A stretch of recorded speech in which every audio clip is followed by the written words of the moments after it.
Բարձր դատարան, դատաքննության մասնակիցներ, սիրելի հայրենակիցներ։ Սահմանադրական դատարանում քննության առարկա հանդիսացավ Հայաստանի Հանրապետության 2026 թվականի ազգային ժողովի ընտրությունների արդյունքները։ Դրա շրջանակներում ընդունված որոշումը, դրա շրջանակներում տեղի ունեցած համակարգային, զանգվածային, պարբերական բնույթ կրող ընտրախախտումները։ Մենք մեր դիմումի շրջանակներում ներկայացրել ենք այն խումբ ընտրախախտումները, զանգվածային բնույթի ընտրախախտումները, որոնք մենք բաժանել էինք մի քանի փուլերի։ Մինչև քվեարկության օրը, նախընտրական շրջանը, քվեարկության օրը և դրան հաջորդած ժամանակահատվածում լիազոր մարմնի ակնհայտ ոչ իրավաչափ գործողությունները։ Բարձր դատարան, կարծում եմ, տեղին է հիշատակել հենց սահմանադրական դատարանի հիմնադիր նախագահ պարոն Հարությունյանի խոսքերից մեկը, որ Հայաստանի Հանրապետությունում կա սահմանադրություն, բայց չկա սահմանադրականություն։ Կարծում եմ այս խոսքերը 2026 թվականին հենց այս ընտրության արդյունքների վեճի շրջանակներում շատ ավելի մեծ իմաստ են ձեռք բերել։ Մենք դատաքննության ընթացքում պարզեցինք մի քանի կարևոր հանգամանք։ Մենք պարզեցինք, որ գործով պատասխանողը մի շարք հարցերի վերաբերյալ պատասխան չունի։ Մենք տեսանք դատաքննության ընթացքում ինչպես է հնարավոր հարցերի չպատասխանել։ Կարծում եմ սահմանադրական դատարանում, սահմանադրական արդարադատության շրջանակներում մենք առաջին անգամ ականատեսը եղանք, որ սահմանադրական դատարանում պատասխանողը օգտվեց փաստացի լռելու իրավունքից։ Երբ բարձր դատարանի դատավորներից մեկի ուղիղ հարցադրմանը պատասխան ընդհանրապես չտրվեց։ Բարձր դատարան, մենք գտնում ենք, որ այս ընտրությունները չեն եղել սահմանադրության 7-րդ հոդվածին համապատասխան։ Այս ընտրությունները չեն եղել ազատ, չեն եղել հավասար։ Այս պնդումները հիմնավորելու համար մենք ներկայացրեցինք, թե ատելության խոսքի մասշտաբային դրսևորումը, որը իրականացվել է սույն դատաքննությանը որպես երրորդ անձ ներգրավված ուժի կողմից և որը փաստահեն է, որի վերաբերյալ կա իրավական բնույթի ակտը, վարչական դատարանի համապատասխան դատական ակտը։ Մենք հիմնավորեցինք, որ վարչական ռեսուրսի չարաշահումը եղել է անասելի։ Դրա վերաբերյալ ներկայացրեցինք կրկին դատական ակտեր, փաստահեն պնդումներ։ Մենք հիմնավորեցինք, որ սույն ընտրական վեճի, ընտրական գործընթացի, ընդհանրապես ընտրական այս գործընթացի շրջանակներում լիազոր մարմինը ունեցել է անկախության դեֆիցիտ։ Մենք տեսանք, ինչպես սահմանադրական դատարանը իր կազմի փոփոխություն ունեցավ մասնակցության անհնարինության որոշումներով, բայց որը բնավ տեղի չի ունեցել կենտրոնական ընտրական հանձնաժողովի դեպքում։ Արդյոք մարդիկ չպետք է ունենան իրավունք քաղաքական գործունեություն իրացնելու, իսկ դրան հաջորդող ժամանակահատվածում այլ պետական մարմիններում պաշտոն զբաղեցնելու։ Իհարկե, թող ունենան, բայց արդյոք այն պետք է լինի այնպիսին, որ անաչառ դիտորդի մոտ մեղմ ասած անհանգստություն առաջացնի։ Սա է իրավիճակը կենտրոնական ընտրական հանձնաժողովի դեպքում։ Բարձր դատարանի կողմից դատաքննության ընթացքում մի կարևոր հարցադրման վերաբերյալ նույն 35 կոտորակ 65 ընտրատեղամասի վերաբերյալ պարզեցինք ինչ մի իրավիճակ։ Տեղամասային հանձնաժողովի նախագահը քաղաքացիական պայմանագիր կուսակցության անդամ է։ Կենտրոնական ընտրական հանձնաժողովի նախագահ քաղաքացիական պայմանագիր կուսակցության հիմնադիր անդամ է եղել։ Արդյոք սա կասկածի տեղ տալիս է, թե ոչ։ Արդյոք սա չի ստվերում ամբողջ ընտրական գործընթացը, թե ոչ։ Եկեք մի քանի այլ հանգամանքել համադրենք դրան։ Կենտրոնական ընտրական հանձնաժողովը Հայաստանի Հանրապետության ընտրական գործընթացների ամբողջ պատմության մեջ առաջին անգամ է, որ բովանդակային վարչարարությունից հրաժարվել է։ Սա փաստ է։ Այո, կենտրոնական ընտրական հանձնաժողովը ունի լիազորություն վերահասցեագրելու դիմումները, բայց արդյոք դա պետք է լինի ի հաշիվ վարչարարության, այսինքն ոչինչ չլսի, ոչինչ չգնահատի, պարզապես վերահասցեագրի։ Այս հարցը ևս հնչեց դատաքննության ընթացքում։ Մի պարզ տրամաբանությամբ, լավ, եթե վերահասցեագրում եք, հետո ինչ եք անում։ Եվ պարզվեց դրա պատասխանը, հետո ոչինչ չեն անում։ Եվ ամենամեծ ցավալի հանգամանքներից մեկը նրանում է, որ հենց դատաքննության ընթացքում մենք տեսանք, թե ինչպես է հնարավոր, որ նույն կենտրոնական ընտրական հանձնաժողովը, լինելով պատասխանող, ունենա պահեստային պատասխանող։ Իդեմս երրորդ անձի։ Սա խնդիր է բարձր դատարան, թե ոչ։ Սա էական ազդեցություն ունեցող խնդիր է, թե ոչ։ Այն, որ ընտրությունները պետք է լինեն հավասար, իսկ այս ընտրությունները չեն եղել հավասար, ևս փաստ է։ Իդեպ հենց ամփոփիչ ելույթս ներկայացնելու շրջանակներում այն մտահոգությունը, որը ներկայացնում ենք, նաև բարձր դատարանի աչքի առջև է։ Հնարավոր անկախության և կանխակալության ռիսկերը։ Նույնիսկ նիստերի դահլիճում ենք այդ ամենը տեսնում։ Բայց ինչևէ, հավասար ընտրությունների մասին, երբ մենք դատողություններ ենք անում, ինչ է, չէ, սահմանադրական դատարանը իր որոշումներում միշտ ընդգծել, որ հավասարության երաշխիքը, սահմանադրական կարգի հիմունք նորմ հանդիսացող 7-րդ հոդվածից բխող, առաջինը իրենից ենթադրում է հավասար հնարավորություններ։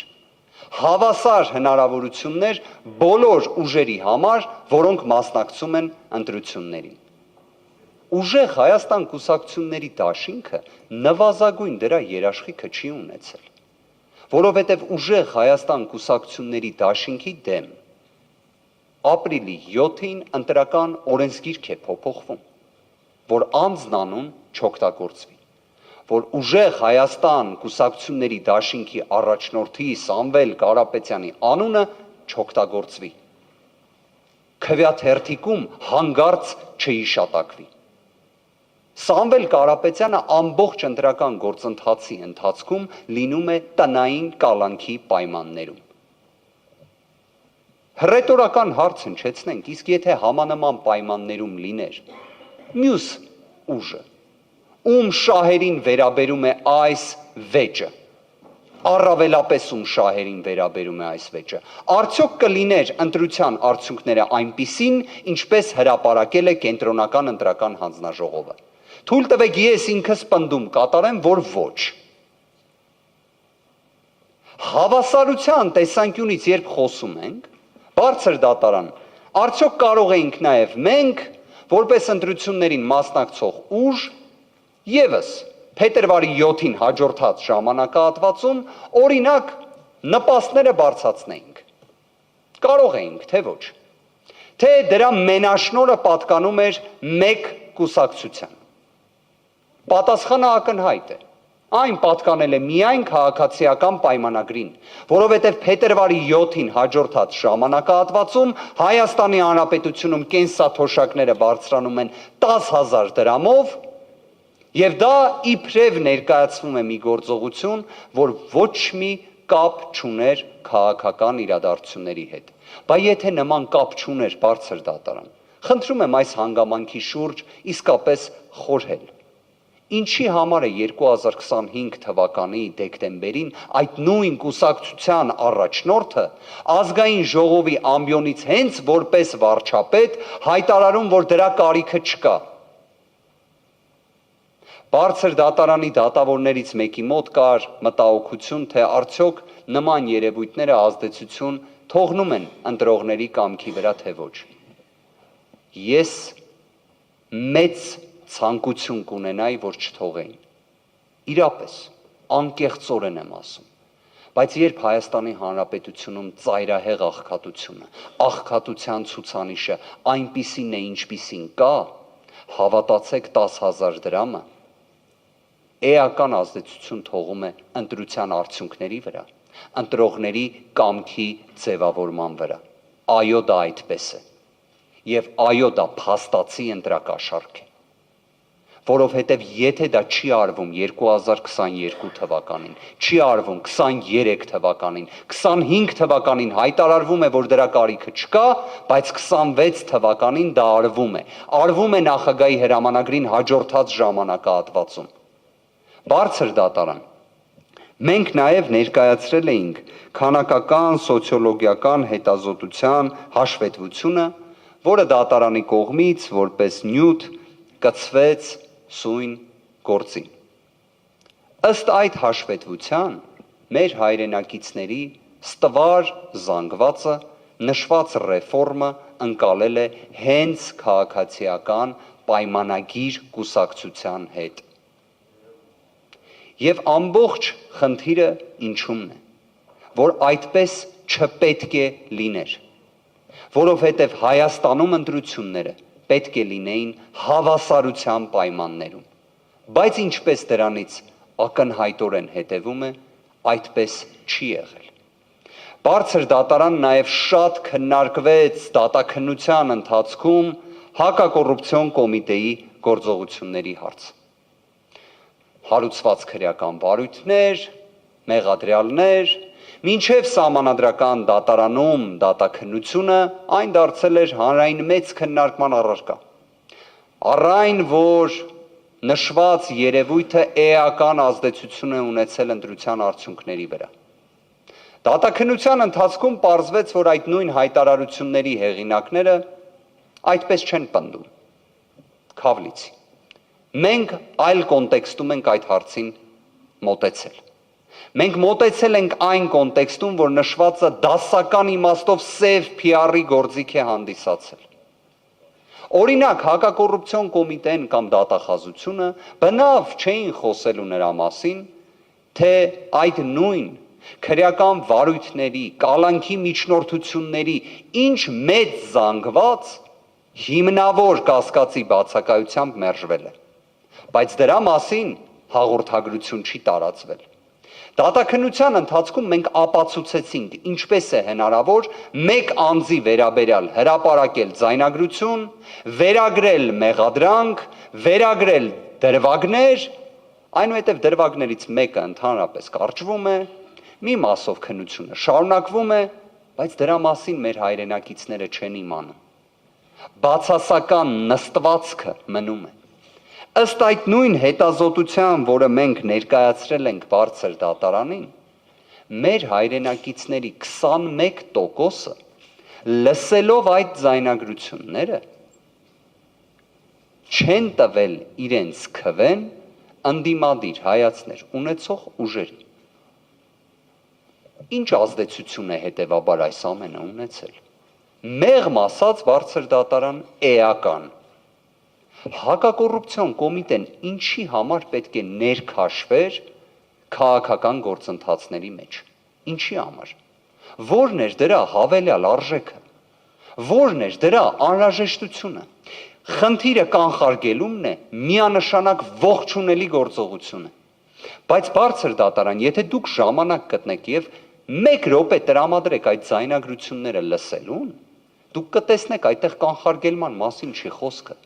Այնտեղ կա թիրախավորում, այնտեղ կա անհարկի ընդգծում, այնտեղ կա շեշտադրումներ, այնտեղ կա միջամտություն քաղաքական գործունեությանը։ Դա ինչ կապ ունի հակակոռուպցիոն կոմիտեի հետ։ Մենք դատաքննության ընթացքում ունեցանք հարց ու պատասխան, որտեղ հնչում էր վարկած, թե եթե չնշվեին անունները կուսակցությունների, դա ճիշտ կլիներ թե ոչ։ Եվ իբրև ընտրություններին մասնակցող այլ ուժերը արդյոք դրա բացասական հետևանքները ստիպված չէին լինի կրել, որտեղ իբրև դա կարող էր վերաբերել նաև իրենց, այսինքն նման հնարավոր վարկած կարող էր լինել։ Այսինքն եթե ընտրական օրենսգիրքը դա արգելում է, մենք էլ ինչն ենք քննարկում։ ԿՀ նախագահի կողմից հասցեագրված գրությունը դրա մասին էր, որտեղ այո, ընտրական օրենսգիրքը դա արգելում է, բայց հակակոռուպցիոն կոմիտեն անտեսեց այդ գրությունը։ Բայց քանի որ նաև նույն կենտրոնական ընտրական հանձնաժողովի անկախության դեֆիցիտ ունենք, բնական է, որ կենտրոնական ընտրական հանձնաժողովը հետևողական չէր լինելու այդ հարցում։ Սա բնական է։ Բարձր դատարան այն հնարավոր խնդիրները, որոնք մենք ներկայացրեցինք նույն ընտրական տեղամասերում մեր կողմից վարչական դատարան բողոքարկումների, նույն օրինակ ընտրական տեղամասերում արձանագրված խախտումների, դրանցից յուրաքանչյուրի և կումուլատիվ դիտարկելով հանրագումարային իրավիճակը ևս էական ազդեցություն ունի ընտրության արդյունքների վրա։ Խնդրում եմ հաշվի առնել, մենք խոսում ենք այնպիսի ընտրության արդյունքների մասին, որտեղ որևէ մեկ ուժ 50%-ից ավելի ձայն հանրության վստահության քվե չի ստացել։ Հետևաբար նույնիսկ թվով 10, թվով 20 ընտրական տեղամասերի արդյունքների վերանայումը կամ վերաքվեարկությունը էական ազդեցություն կարող է ունենալ։ Բարձր դատարան, ես իսկապես խնդրում եմ նաև, որ խորհրդակցական սենյակում, երբ քննության առարկա հանդիսանա այս ընտրության արդյունքներով վեճը, դուք դիտարկեք հնարավորությունը, որ իսկապես երբ իշխանությունը պատկանում է ժողովրդին, ժողովրդի իշխանության իրացումը իր արդյունքի տեսքով չլինի փոշու հաշվին։ Ձայների փոշին չի, որ որոշում է, թե ով պետք է լինի իշխանություն։ Իդեպ այս դատաքննության ընթացքում հետաքրքիր հանգամանքներ նաև նկատվեցին, երբ անձինք, որոնք տարիներ ի վեր քննադատել են այս ընտրական օրենսգիրքը,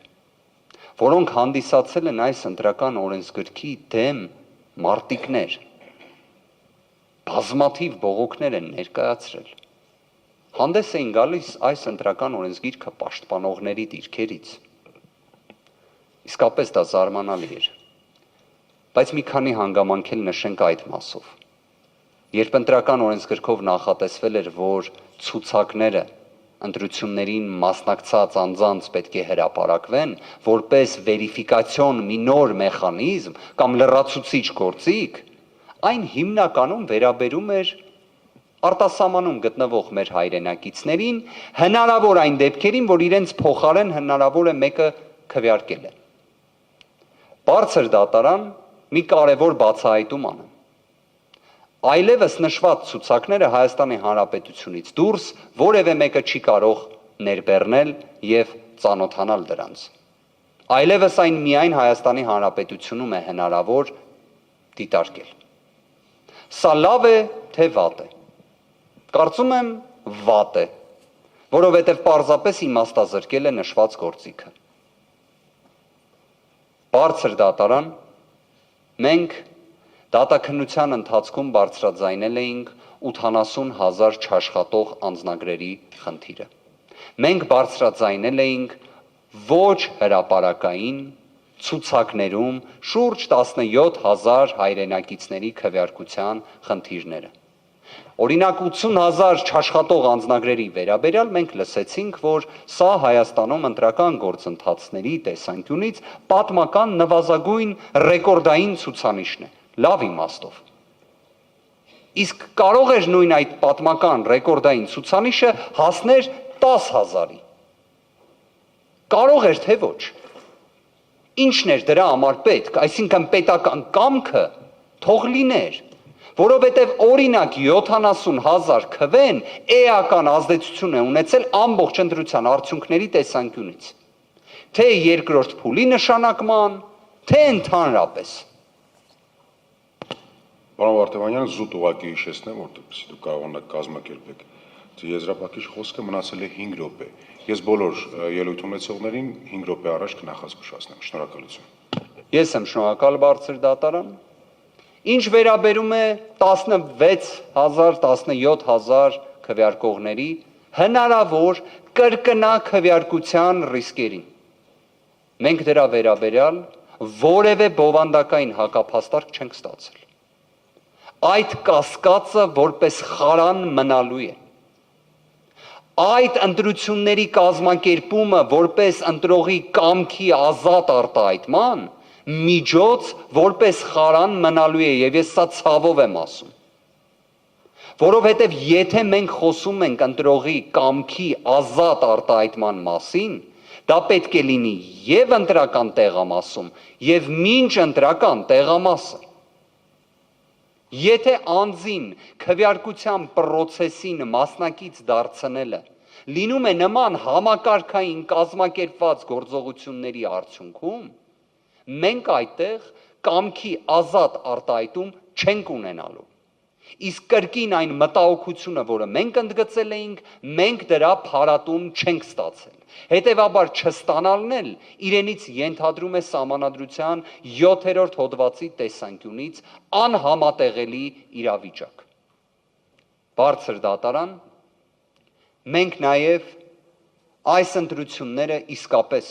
պետք է արձանագրենք որպես Հայաստանում կուսակցապետության հիմնարար մշակույթի ձևավորման մի ճանապարհ։ 90% անձանց պետական պաշտոնյաներ, նախընտրական ցուցակ, դրա շրջանակներում պետական վարչական բոլոր լծակների օգտագործում եւ այդ ամենը պետք է ներկայացվի իբրև հավասար ընտրությունների օրինակ, չի կարող այդպես լինել։ Մենք տեսել ենք այս ընտրությունների շրջանակներում, թե ինչ է տեղի ունեցել Բարգավաճ Հայաստան կուսակցության նկատմամբ։ Երբ նույն պատասխանողը օգտվեց իր լռելու իրավունքից հենց այդ հարցադրման շրջանակներում, որովհետև իրենք գիտեն, որ պարտավոր էին անել վերաքվեարկություն, որովհետև եթե իրենք հարգում են վարչական դատարանի վճիռը, պարտավոր էին այն հարգել մինչև վերջ,